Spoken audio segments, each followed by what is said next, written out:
त्यांनी मंजूर करून घेतलं ते नगरसेवक संदीप भैया पाटोळे आणि आमचे कार्यकर्ते वाल्मिक अण्णा जाधव या कार्यक्रमाला जमा झालेले सर्व मोलाचे या परिसरातील प्रतिष्ठित नागरिक बंधू आणि भगिनींनो अतिशय आनंद होतो की एक आठवड्याभरामध्ये वाल्मिक अण्णा आणि संदीप भाऊ पाटोळे यांनी माझ्या हस्ते 3 कामाचा शुभारंभ या प्रभागामध्ये केला। मी जे काही उमेदवार या प्रभागामध्ये दिले होते तो या दोघी उमेदवारांनी माझाही विश्वास सार्थ केला आणि प्रभागाच्या जनतेचाही जो त्यांनी शब्द दिला होता तो शब्द पूर्ण केला। त्याबद्दल मला मनापासून आनंद होतो की 56 लाख रुपयाचं रस्त्याचंही काम परवा पूर्ण केलं। LED लाईटचा तिथं बसवलं गेल्यानंतर त्या रस्त्याचाही आपल्याला मोठ्या प्रमाणात शुभारंभ करायचा आहे। परवा काल 23 लाखाच्या रस्त्याचा शुभारंभ विशाल इस्टेट भागामध्ये राष्ट्रवादी काँग्रेस भवनाच्या त्या तेथील भागातील जनतेसाठी त्यांनी कामाला सुरुवात केली आणि आज 56 लाखाच्या रस्त्याच्या कामाचा शुभारंभ करताय।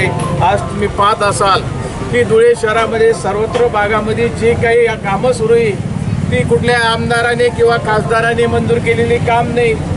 जे DP रस्ते 100 कोटी रस्त्यासह असे 41 कोटी रुपयाचे कामं या शहरामध्ये आज आपल्याला सुरू असलेले दिसतील।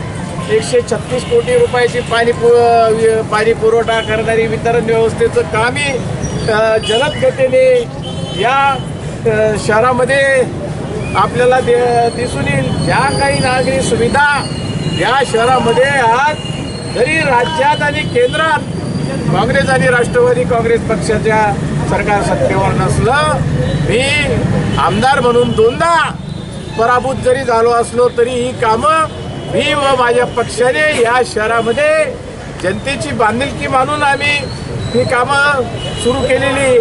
आमचा राष्ट्रवादी काँग्रेस पक्ष 80% समाजकारण आणि 20% राजकारण या संकल्पनेतनं उभा राहिलेला आहे। आम्ही सत्तेच्या पदासाठी आम्ही काम करत नाही। जरी धुळे शहराच्या जनतेने 2दा मला नाकारलं, 2दा मला पाडलं, तरी मी या शहराच्या नागरिकांची खास काही सोडलेली नाही आहे। कारण या शहराच्या नागरिकांनी मला 2दा आमदार म्हणून निवडून दिले आणि त्याची कुठेतरी उतराई व्हावी या भावनेतनं मी काम करत आहो आणि माझ्या शेवटच्या क्षणापर्यंत मी या शहराच्या जनतेची सेवा माझ्या राजकीय कुवतीनुसार ताकदीनुसार करण्याचा प्रयत्न करेन असं मी आपल्याला शब्द देतो।